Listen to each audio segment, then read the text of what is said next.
ദൈവ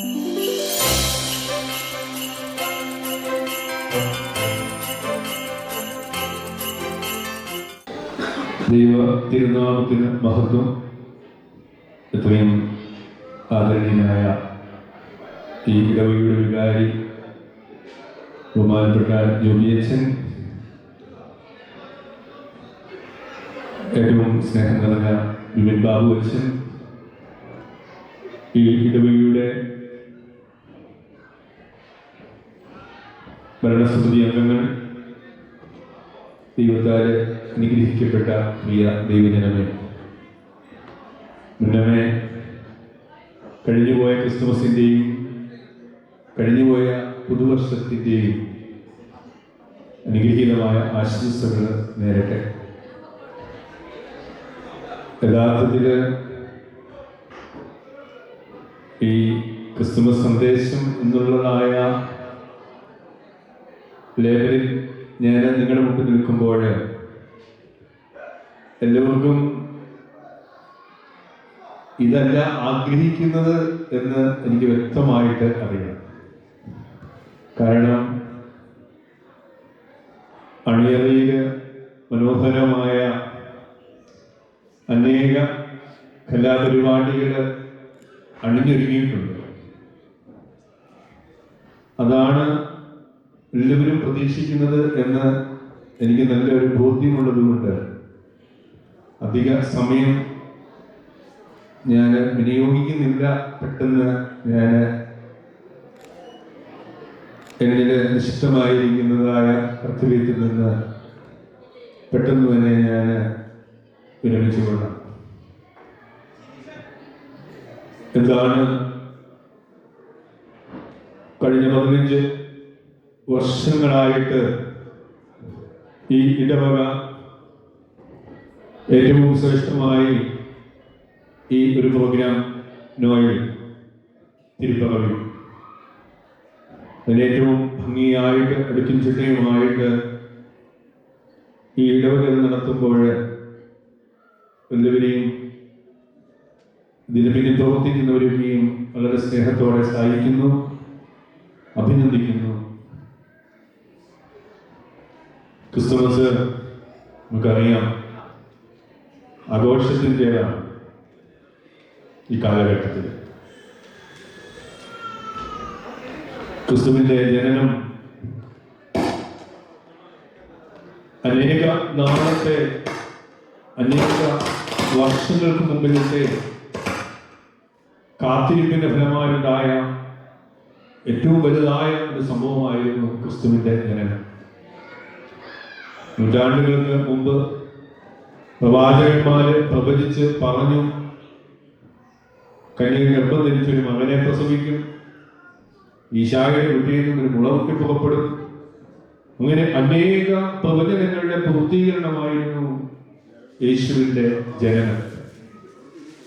അനേകരെ കാത്തിരുന്നു യേശുവിൻ്റെ സ്വീകരിക്കുവാൻ. കാരണം പ്രവചനങ്ങൾ ഇസ്രായേൽ മക്കൾ പലതും കേട്ടിട്ടുണ്ട്.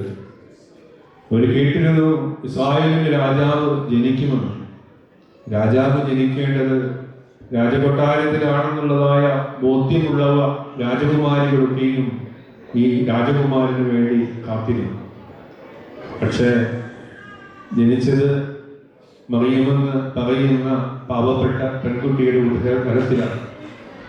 നിഗ്രഹിക്കപ്പെട്ടവരെ ക്രിസ്തുമസ് നൽകുന്ന ഒരു സന്ദേശം, ഏറ്റവും വലുതായ സന്ദേശം ഇതാണ്: എളിയ മനസ്സും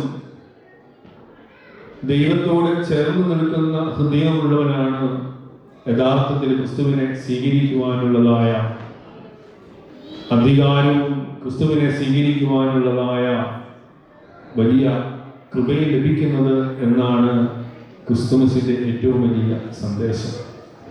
അനുഗ്രഹിക്കപ്പെട്ടവരെ, നമുക്ക് മറിയത്തിനെ പോലെ നമ്മുടെ ഹൃദയത്തെ താഴ്മയുള്ളതാക്കി മാറ്റുവാൻ സാധിക്കണം. ഒരു ചെറിയ ഒരു കഥയുണ്ട്. മനോഹരമായ ഒരു ക്രിസ്തുമസ് കാലഘട്ടം. നമുക്കറിയാം, ക്രിസ്തുമസിന് ഇവിടെ വന്ന് കഴിഞ്ഞപ്പോഴാണ് ഈ സാന്റാ ഗിഫ്റ്റ് എന്നൊക്കെയുള്ളതായ കാര്യങ്ങൾ. നാട്ടിലൊക്കെ ക്രിസ്തുമസിന് സമ്മാനം ഒക്കെ കൊടുക്കും എന്നല്ലാതെ ഇതൊരു ചടങ്ങാണ്, ഒരു കാര്യമാണ്. പിള്ളേരൊക്കെ ഇത് സ്കൂളിൽ പോകാൻ തുടങ്ങി. നമ്മുടെ മക്കളൊക്കെ ഇവിടുത്തെ സ്കൂളിൽ പോകാൻ തുടങ്ങിയപ്പോഴാണ് ക്രിസ്മസിന് ഇങ്ങനെ സാന്റാ ഗിഫ്റ്റൊക്കെ മേടിച്ചു കൊടുക്കണമെന്നുള്ള ചിന്തയൊക്കെ എനിക്കും വന്നത്. അതുപോലെ ഒരു ക്രിസ്തുമസിൻ്റെ മനോഹരമായ കാലഘട്ടത്തിൽ ഒരു ഭവനത്തിലേക്ക് മനോഹരമായി ക്രിസ്മസ് ട്രീ കൊണ്ട് അലങ്കരിച്ച മനോഹരമായി ക്രിസ്മസ് സമ്മാനങ്ങളൊക്കെയും മേടിച്ചു വെച്ച ഒരു ഭവനത്തിലേക്ക് യേശു കടന്നു വരികയാണ്. യേശു കടന്നു വന്നു. ആ ഭവനത്തിൽ ഉണ്ടായിരുന്ന ആ സ്ത്രീയെ കണ്ട് സന്തോഷത്തോടെ യേശു ചോദിച്ചു, ഞാനിന്ന് നിന്റെ ഭവനത്തിലേക്ക് വന്നിരിക്കുകയാണ്. നിന്റെ ഭവനത്തിൽ നീ മനോഹരമായിട്ട് അണിയിച്ചൊരുക്കിയിട്ടുണ്ട്. ഇതെന്തിനാണോ? ഇത് നീ എൻ്റെ ജന്മദിനം ആഘോഷിക്കുന്നതിന് വേണ്ടിയാണല്ലോ. നീ എൻ്റെ ജന്മദിനം ആഘോഷിക്കുമ്പോൾ എനിക്ക് നീ എന്താണ് സമ്മാനമായിട്ട് നീ കരുതി വച്ചിട്ടുള്ളത്? എൻ്റെ ജന്മദിനത്തിന് എന്താണ് നീ എനിക്ക് കരുതി വച്ചിട്ടുള്ളത് എന്ന് യേശു ആ സ്ത്രീയോട് ചോദിക്കുമ്പോൾ പെട്ടെന്ന് അവള് പൊട്ടിക്കരയുകയാണ്. പെട്ടെന്ന് അവള് പൊട്ടിക്കരഞ്ഞു. അവൾ കുറച്ച് സമയത്തിന് ശേഷം യേശുവിനോട് പറഞ്ഞു, നിനക്കുള്ള സമ്മാനം എൻ്റെ ഷോപ്പിംഗ് ലിസ്റ്റിൽ ഇല്ലായിരുന്നു. നിനക്കുള്ള സമ്മാനം എൻ്റെ ഷോപ്പിംഗ് ലിസ്റ്റിൽ ഇല്ലായിരുന്നു. അനുഗ്രഹിക്കപ്പെട്ടവരെ, ക്രിസ്തുമസിന് നാം ചിന്തിക്കേണ്ടത്, ക്രിസ്തുമസിന് നാം നമ്മുടെ ഉള്ളിൽ നാം പ്രധാനമായും ചിന്തിക്കേണ്ടത്, ക്രിസ്തുവിന് നാം എന്ത് സമ്മാനമാണ് ക്രിസ്തുമസിന് കരുതി വച്ചിട്ടുള്ളത്? നമ്മൊന്ന് ആലോചിച്ച് നോക്കുക.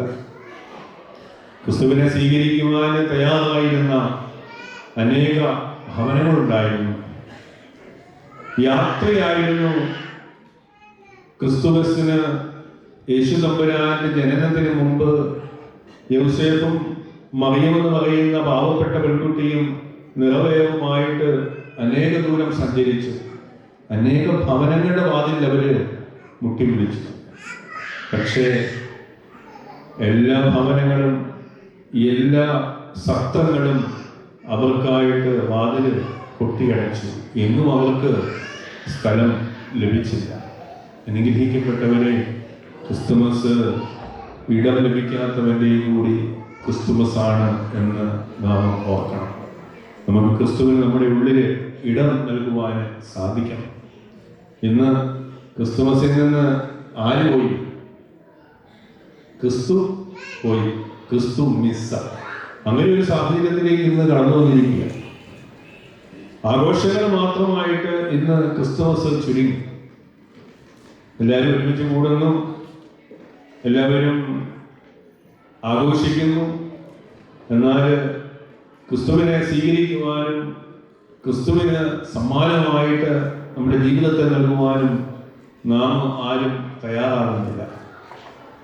ബെത്ലഹേം എന്ന് പറയുന്ന കാലത്തൊഴുത്തിൽ എളിയവനായി ഏറ്റവും താഴ്ന്ന നിലയിൽ ക്രിസ്തു നമുക്കായിട്ട് ശൂന്യവൽക്കരിക്കപ്പെട്ട് ഇറങ്ങി വന്നപ്പോൾ നമ്മുടെ പാപങ്ങൾക്ക് വേണ്ടിയാണ് യേശുദമ്പുരാൻ ഈ ലോകത്തിലേക്ക് കടന്നു വന്നുള്ളതായ ഒരു ബോധ്യത്തെ നമുക്ക് ഉൾക്കൊള്ളുവാൻ പലപ്പോഴും ഇന്നും നമുക്ക് സാധിക്കുന്നില്ല. അനുഗ്രഹിക്കപ്പെട്ടവരെ, നമുക്ക് സാധിക്കണം. ക്രിസ്തുവിന് നല്ലൊരു സമ്മാനം, അത് ക്രിസ്തു ആഗ്രഹിക്കുന്ന ഒരു നല്ല ജീവിതമായിട്ട് നമ്മുടെ ജീവിതത്തെ ദൈവത്തിന് നൽകുവാൻ നമുക്ക് സാധിക്കണം. മറ്റുള്ളവരെ സ്നേഹിക്കുവാനും മറ്റുള്ളവരുടെ വേദനകളെ തിരിച്ചറിയുവാനും മറ്റുള്ളവരുടെ സങ്കടങ്ങളിലും സങ്കടപ്പെടുവാനും മറ്റുള്ളവരുടെ സന്തോഷത്തിൽ അവരോടുകൂടി സന്തോഷിക്കുവാനും സാധിക്കുമ്പോഴാണ് ക്രിസ്തുമസ് എന്നുള്ളതായ വാക്ക് അത് ഏറ്റവും പൂർണ്ണമായി ഏറ്റവും അനുഗ്രഹകരമായിട്ട് തീരുന്നത്. ഇന്ന് നമുക്ക് പലപ്പോഴും മറ്റുള്ളവരുടെ സന്തോഷങ്ങളിൽ സന്തോഷിക്കുവാൻ സാധിക്കുന്നില്ല.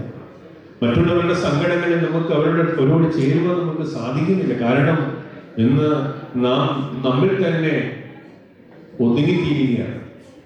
നമ്മെ മാത്രം ഞാനുള്ളെന്നുള്ള ഭാവത്തിലേക്ക് നാം കടന്നു വരുമ്പോൾ ക്രിസ്തുമസ് ഇന്ന് ക്രിസ്തുവിൻ്റെ സ്നേഹമില്ലാത്ത അനുഭവത്തിലേക്ക് മാറ്റപ്പെടും. അനുഗ്രഹിക്കപ്പെട്ടവരെ മറ്റുള്ളവരുടെ ദുഃഖത്തെ തിരിച്ചറിയുവാൻ നമുക്ക് സാധിക്കണം. അതാണ് യഥാർത്ഥ ഒരു ക്രൈസ്തവ മൂല്യം എന്ന് പറയുന്നത്. മറ്റുള്ളവരുടെ ദുഃഖത്തോട് ചേർന്ന് നിൽക്കുമ്പോഴും മറ്റുള്ളവരുടെ വേദനകളെ തിരിച്ചറിഞ്ഞ് ആ വേദനയോട് ചേർന്ന് അവനെ സാന്ത്വനമാക്കുകയും ചെയ്യുമ്പോഴാണ് യഥാർത്ഥത്തിൽ ഒരു ക്രിസ്തുമ സമ്മാനം നമുക്ക് ദൈവത്തിന് നൽകുവാൻ സാധിക്കുന്നത്. ഈ ഇടവക ഇന്ന് ഈ ആഘോഷ പരിപാടികളിൽ ഒക്കെയും ചേർന്നിരിക്കുമ്പോൾ ക്രിസ്തുവിനെ ഉൾക്കൊണ്ടുകൊണ്ട് ക്രൈസ്തവ മൂല്യങ്ങൾ ഉൾക്കൊണ്ടുകൊണ്ട് മുമ്പോട്ട് പോകുവാൻ നമുക്ക് സാധിക്കണം. കഴിഞ്ഞ 15 വർഷക്കാലം ഈ നോയൽ ഈ ഇടവക അത് ഏറ്റവും അനുഗ്രഹകരമായിട്ട് നടക്കുമ്പോൾ മുമ്പോട്ടും അനേകർക്ക് ക്രിസ്തുവിൻ്റെ മൂല്യങ്ങളെ പകർന്നു നൽകുന്ന ഒരു ദിവസമായിട്ട് ഈ നോയൽ 2024 മാറട്ടെ എന്ന് ആത്മാർത്ഥമായിട്ട് പ്രാർത്ഥിക്കുന്നു, ആശംസിക്കുന്നു. ഈ അനുഗ്രഹീത ദേവാലയത്തെ ഏറ്റവും ശ്രേഷ്ഠമായിട്ട് ഞാൻ ആകെ ഒരു പ്രാവശ്യം മാത്രമേ ദേവാലയത്തിൽ വന്നിട്ടുള്ളൂ. കുർബാന എന്നൊരു സാഹചര്യത്തിൽ വന്നപ്പോഴന്ന് ആകെ കോവിഡിൻ്റെ കാലഘട്ടമായിരുന്നു. അന്ന് ഇതുപോലെ ഒരു